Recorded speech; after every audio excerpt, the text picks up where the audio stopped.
एक दिन गौतम बुद्ध ने एक बहुत दुखी व्यक्ति को देखा। व्यक्ति बुद्ध के चरणों में गिरकर अपने दुख दूर करने का उपाय जानना चाहता था। गौतम बुद्ध ने उस व्यक्ति को अपने पास बिठाया और बोले, तुम व्यर्थ में चिंतित हो रहे हो। सुख दुख हमेशा नहीं रहते। मैं तुम्हें एक कथा सुनाता हूँ, ध्यान से सुनना। किसी नगर में एक सेठ रहता था। वह बड़ा ही उदार और परोपकारी था। उसके दरवाजे पर जो भी आता था वह उसे खाली हाथ नहीं जाने देता था और दिल खोलकर उसकी मदद करता था। एक दिन उसके यहाँ एक आदमी आया। उसके हाथ में एक पर्चा था जिसे वह बेचना चाहता था। उसके पर्चे पर लिखा था, सदा ना रहे। इस पर्चे को कौन खरीदता? लेकिन सेठ ने उसे तत्काल खरीद लिया और अपनी पगड़ी के एक छोर में बांध लिया।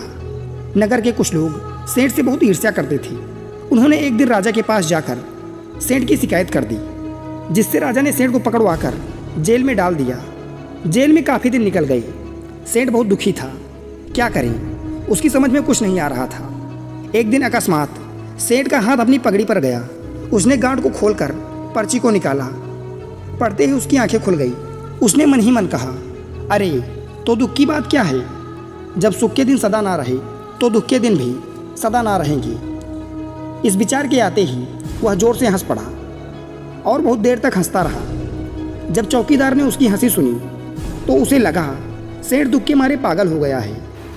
उसने यह खबर राजा को दी। राजा आया और उसने सेठ से पूछा, क्या बात है? सेठ ने राजा को सारी बात बता दी। उसने कहा, राजन, इंसान दुखी क्यों होता है?